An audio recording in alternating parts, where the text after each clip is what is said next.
Jadi konsepnya adalah bagaimana sungai ini bermanfaat buat kita semua, juga buat makhluk lain. Yang kita kembalikan lagi ke alam. Tadinya sungai ini banyak ikan, sekarang kita coba dengan tanami ikan, walaupun dengan budidaya ikan ya kita ini. Ini ikan hanya sebagai hiasan atau pemicu untuk merubah perilaku.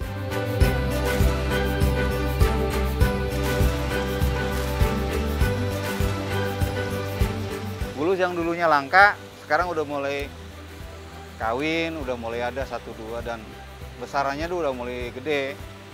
Terus kayak biawak udah mulai main di sini. Terus ada ikan-ikan kecil yang kalau di sini di Bogor namanya benter, kalau di Jawa lunjar. Nah itu udah mulai ada. Itu kan untuk ukuran setelah air itu bersih, berarti ikan itu muncul.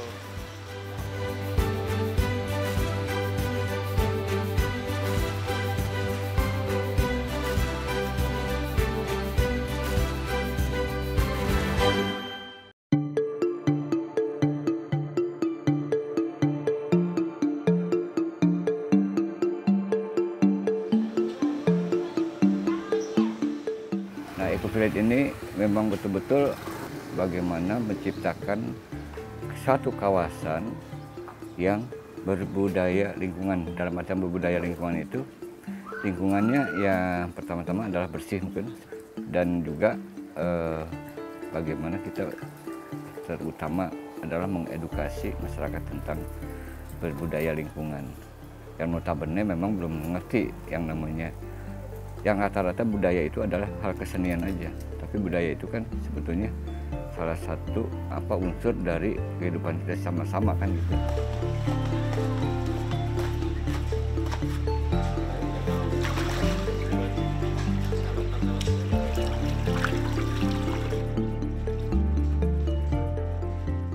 Nah itu yang berbudaya lingkungan ini, yang kita ini harus mempunyai satu konsep yang betul-betul menyangkut yang saya bilang di EcoVillage itu ada 4 aspek kan gitu. Aspek sosiologi, aspek ekologi, aspek dari agama, dan aspek dari sosial ekonomi. Itu yang menjadi dasar dari EcoVillage ini sebetulnya. Jadi mencakup hal-hal semacam itu gitu. Nah, Desa Bendungan salah termasuk aliran yang dialiri Das Ciliwung, karena menyangkut masalah Das Ciliwung kan gitu. Nah, konsep dari aliran sungai ini yang notabene masih kita berkecamuk dengan permasalahan sampah yang terbuang di sungai. Nah, di situ diciptakan setiap desa yang mengalir ke Das Ciliwung ini, mereka harus punya semacam diciptakan kadar-kadar lingkungan. Ya, Assalamualaikum warahmatullahi wabarakatuh. Waalaikumsalam. Kebetulan nih Pak Edi, Dedi, kita kedatangan Pak Narso dari Desa Banjarwaru. Dia juga selaku pengelola EcoVillage Parayangan.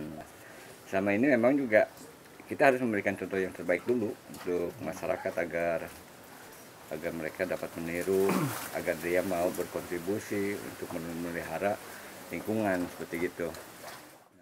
Mudah-mudahan kita melakukan sosialisasi, terus kita melakukan aksi, terus kita lihat respon atau reaksi dari masyarakat. Nah, setelah masyarakat mau apa yang kita ini kan, ada semacam riungan, kita mengeksekusi harus diapakan ini kampung kita. Mau nggak kita bikin ini seperti begini, konsepnya seperti begini, kan itu. Jadi kita kembalikan lagi ke masyarakat untuk mengeksekusinya bareng-bareng, bukan kemauan kita kan, karena yang kita ajakin masyarakat kan gitu.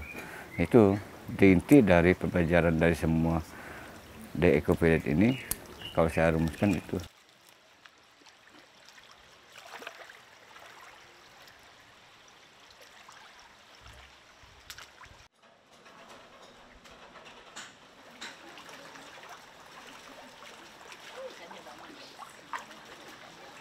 Jadi kalau ada sampah dulu yang di depan rumah ini didorong aja, bukan diangkat kan gitu. Didorong akhirnya akan menjadi masalah di hilirnya kan gitu, akan menjadi penumpukan. Nah itu yang kita dasarnya ini harus diapakan. Saya bilang itu tadi, untuk merubah perilaku masyarakat itu terhadap lingkungan itu harus ada satu rekayasa yang kita harus perbuat gitu. Rekayasanya dengan karamba terbuka kita tanami ikan kan gitu. Bagaimana masyarakat meresponnya kan gitu. Alhamdulillah akhirnya mereka mulai dari 30 meter akhirnya mereka mau berbuat, mau menjaganya, melihatnya akhirnya ya hasilnya seperti begini sekarang gitu. Selalu keadaannya clear, bersih kan gitu ya, tidak banyak sampah. Memang orang tidak berani lagi. Mulai dari anak kecil sudah sadar akan harus buang sampah kemana kan gitu.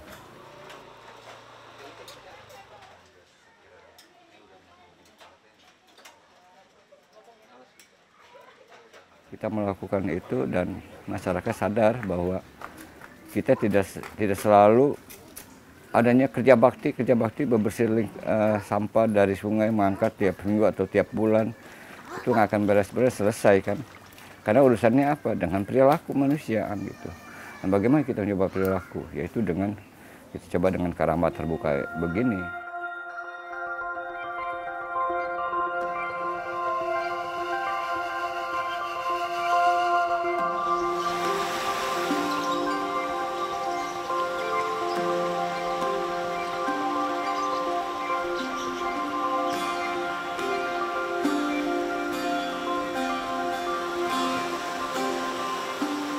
Kita berangkat sama-sama dari sebuah keprihatinan melihat kondisi air, terutama yang di sungai.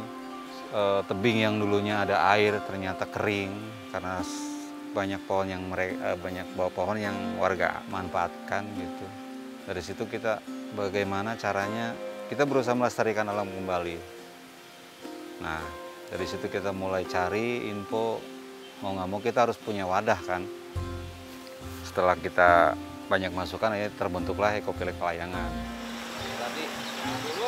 Ya, awal kita di sini sih sangat kotor karena masyarakat masih membuang sampah di sungai.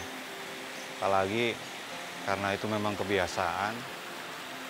Karena di kita pun pengurus sampai ke tingkat desa pun belum ada solusi untuk menangani sampah tersebut. Nah, dari situlah kita mulai mencoba membersihkan secara manual. Pelan-pelan kita angkat. Dalam kurun waktu 5 tahun lah, alhamdulillah kita udah mulai bisa membangun kesadaran masyarakat untuk mulai malu membuang sampah ke sungai. Nah, setelah itu hadirlah Pelayangan yang sampai sekarang kita hampir 6 bulan kita berdiri. Dan ya inilah hasilnya.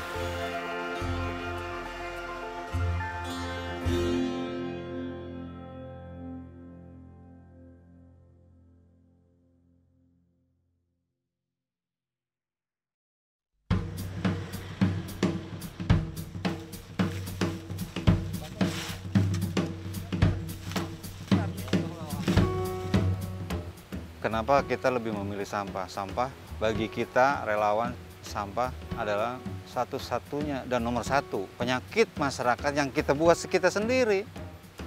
Kalau di rating kabar terakhir, kita kan penyumbang sampah nomor 2 di dunia. Apa kita harus bangga kan? Harusnya kan sebaliknya.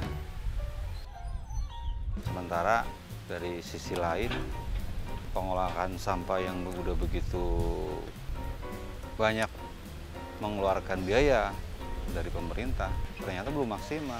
Pemerintahan baru mampu memindahkan sampah dari masyarakat dibawa ke TPS, dan itu yang seperti kita lihat gunung-gunung sampah di semua kabupaten.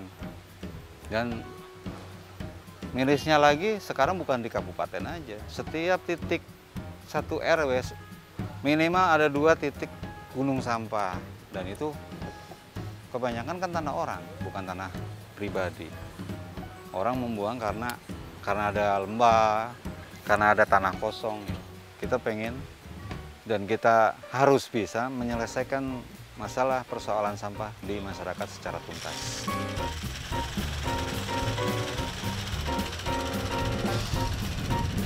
Dari kita pengambilan sampah dari masyarakat, kita bawa ke UPS, di situ itu ada terjadi pemilahan, kemudian proses pembakaran yang menghasilkan Kita ada 3 pupuk yang dihasilkan dari situ. Pupuk padat, yaitu pupuk yang hasil dari pembakaran, yang masuk melalui proses mesin itu. Yang kedua yang melalui proses alami, yaitu maggot. Maggot itu binatang pemakan sampah. Kerjanya kalau dihitung hampir sama dengan apa yang dikerjakan mesin yang kita buat. Gitu. Dia benar-benar mesin penghancur sampah secara alami, dan hasil dari proses itu kita dapat banyak hasil pupuk padat, pupuk cair, dan itu yakin akan, dan banyak yang mencari dan banyak memakai.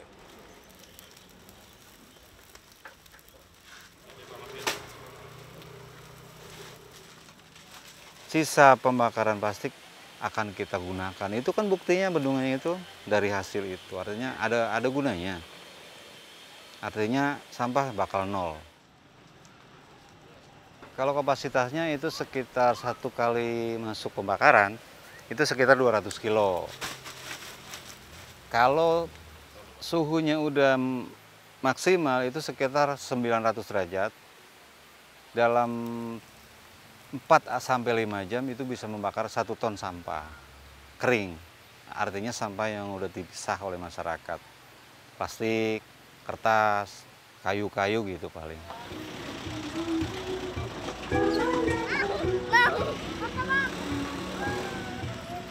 Kalau kita memang udah konsisten, udah sama-sama sadar akan lingkungan, 1 ton sampah kita bisa habiskan dengan mesin itu. Artinya di Desa Banjarwaru ini dengan 10 RW, kita mampu memproses sampah, menghilangkannya dalam 1 hari, dalam 1 RW. Jadi kalau untuk hitungan, seharusnya kita udah bebas sampah di Banjarwaru. Cuman hari ini kita masih baru setengahnya karena masih berproses. Jadi baru 5 RW yang memang sudah masuk jadwal kita. Sisanya mungkin karena masih punya kaitan, masih punya kontrak dengan DLH. Yang warga itu kan udah dari dulu kan warga membuang sampahnya ke Dinas Lingkungan Hidup dengan iuran. Nah, kalau kita kan tidak ada iuran. Kita gratis.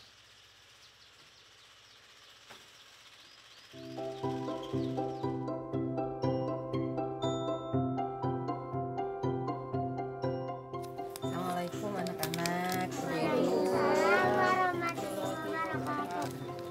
Kalau misalnya kita nemuin bekas kopi, terus ada bekas aqua, nggak boleh dibuang, ya, nggak boleh dibuang sembarangan gitu. Kita kumpulin, kita simpan, terus kita rapihin. Terus nanti kalau misalnya ada bekas kopi, nih kita bisa bikin seperti bikin tas nih kayak gini. Ini kan bagus kan? Iya bagus. Iya. Kita sebagai kader itu harus punya konsep untuk mengajak masyarakat, harus punya konsep yang terpelihara masyarakat itu sendiri. Kita hanya sebagai pencetus sebetulnya, Mang. Betul nggak? Bukan pengelola, tapi sebagai pencetus mempunyai ide. Ini loh masyarakat kelola lingkungan seperti begini. Lalu kita jadikan apa? Sehingga yang memelihara itu bukan kita, tapi memang murni masyarakat yang punya keinginan berkelanjutan. Kita hanya sebagai pemicu sebetulnya, sama aja kan gitu. Pasti ibu-ibu bertanya, kalau misalnya kita setelah jadi, kita jual kemana? Ikut pameran. Jadi di pameran itu kita hasil produk dari kita tuh dipajangin, dipajangin. Nah, ini ada tempelannya harga, daftar harga, bisa pakai harga. Gitu. Kalau misalnya kita sengaja memasarkan ke pasar-pasar, nggak ada, susah. Nah, jual ekonomis ini bukan berarti kita menjual sesuatu produk yang nyata-nyata dari barang atau apapun juga. Tapi bagaimana mereka mengedukasi, memberikan orang datang ke sini dengan ingin belajar, dengan apa, kan gitu. Mendatangkan orang ingin belajar, ingin tahu bagaimana cara konsep seperti masing-masing di desa yang punya masing-masing sesuai alamnya, itu bisa sebetulnya menghasilkan menghasilkan secara ekonomi, otomatis dengan banyaknya orang berkunjung, dengan otomatis warung-warung akan hidup. Kita dulu pernah muntaber ya? Iya, Kena tapi cikungunya ada tuh. Dulu kita saya ada. ngalamin itu. Cikungunya juga ada, karena kan dari nyamuk-nyamuk juga kan sama ya. Gitu. Muntaber juga kena kotor kan. Ininya ada kemarin. Jadi sebelum dipugar ya? Iya, sebelum dibuat gini. Karena apa? Yang banyak itu kan sampah, terutama kan pempes itu ya. Pempes kan buangnya sembarangan, jadi lama-lama kan membengkak gitu. Itu yang banyak itu. Secara ekologi kita sudah mengembalikan ke alam. Ini loh ikan sebagai tempat hidup mereka kan gitu. Satu tentang sosiologi masyarakat di sini udah cukup mumpuni untuk katakan sosiologi keikutsertaan. Mereka bergotong royong dalam hal ini semua udah ada. Secara agama mungkin bisa juga udah tercapai karena salah satu adalah bersih itu sebagian daripada iman.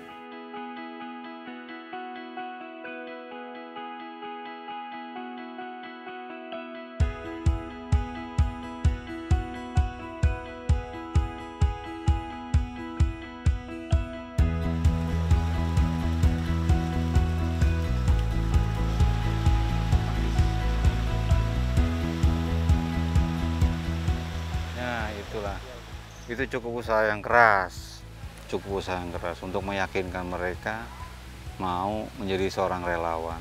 Di kegiatan apapun yang namanya relawan, sangat susah menjaga konsistensi masyarakatnya. Jadi ya ada yang 1 bulan, ada yang 3 bulan. Di situ kita setiap hari bisa menanamkan kepercayaan diri mereka. Ternyata kita bukan tidak berguna, relawan tetap berguna. Tapi alhamdulillah sampai hari ini jumlahnya malah meningkat karena banyak peran serta dari pemerintah desa juga. Mereka mendorong masyarakat untuk menciptakan relawan-relawan baru yang akhirnya yang nantinya jadi pengganti kita juga kan. Kalau relawan alhamdulillah sampai hari ini kita masih bisa menjaga.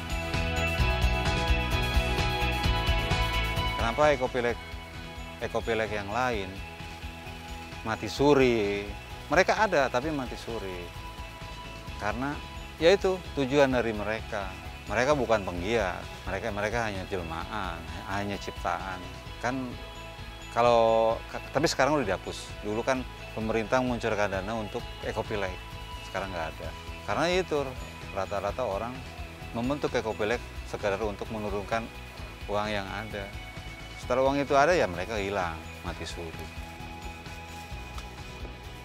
Tapi dengan hilangkannya itu sekarang terlihat apa sih siapa yang sebenarnya kopilek gitu. Tapi dengan jumlah 440 udah setengahnya sih mereka berjalan konsisten. Ya termasuk mudah-mudahan kita juga nantinya gitu.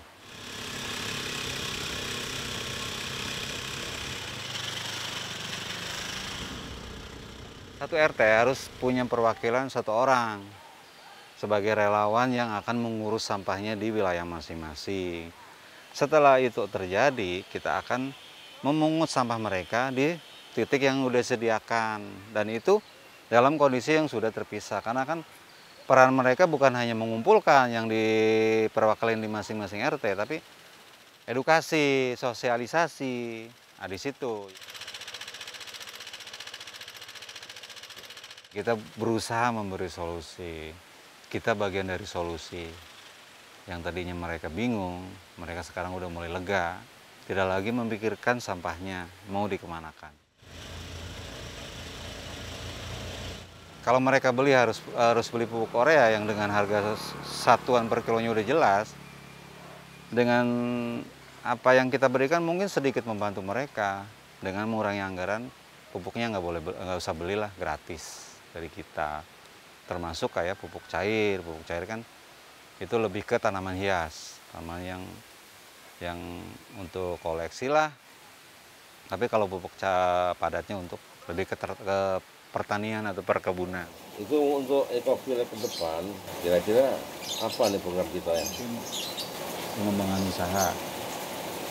Dari titik yang ke sana kita akan bikin sekatan untuk masyarakat.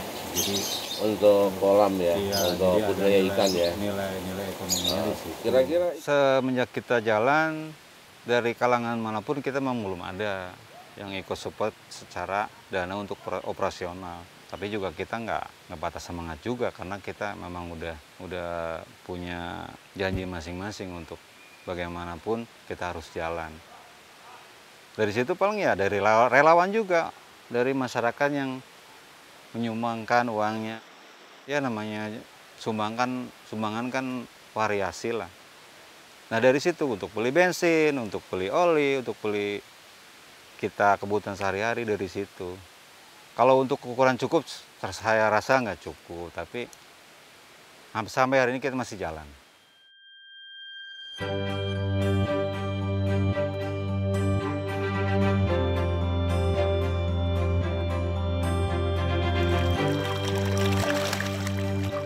Nah, sesuai dengan moto dari Eco Village itu, kita jaga alam, alam jaga kita.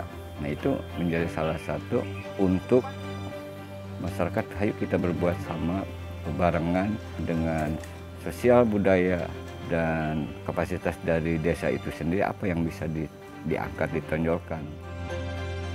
Memang di sini mengedukasi kan gitu, sampai ada yang dari luar negeri datang ke sini kan ingin melihat, belajar seperti apa sih konsep kita kan gitu. Itu salah satu yang kalau boleh saya sebut, dari Jerman, Amerika, dari Jepang, dari Singapura, kan sudah dari Malaysia sudah datang kemari, hanya ingin melihat salah satu konsep yang menurut mereka inspirasi kan gitu. Tidak ada kampung kumuh asal kita mau berbuat untuk menatanya. Menata kampung yang baik itu bukan harus mewah, tapi kita menata lingkungan itu dengan satu kebersihan aja udah sangat luar biasa, sehingga hidup mereka akan nyaman, dan akan timbul kegiatan-kegiatan baru yang berwawasan lingkungan. Mungkin harapan saya seperti gitu. Ciptakan desa-desa wisata, desa-desa yang berperilaku lingkungan. Kita bukan pengen diberi ya, atau dikasih uang atau apapun dari pemerintah atau siapapun. Harapan kita punya jembatan aja, punya alat yang akan membuat apa yang kita inginkan kan tercapai. Seperti contohnya hadirnya insinerator itu, alat pembakar sampah, itu kan solusi. Kuncinya peran serta banyak orang, masyarakat, lembaga, pemerintah juga. Kita akan hidup karena mereka.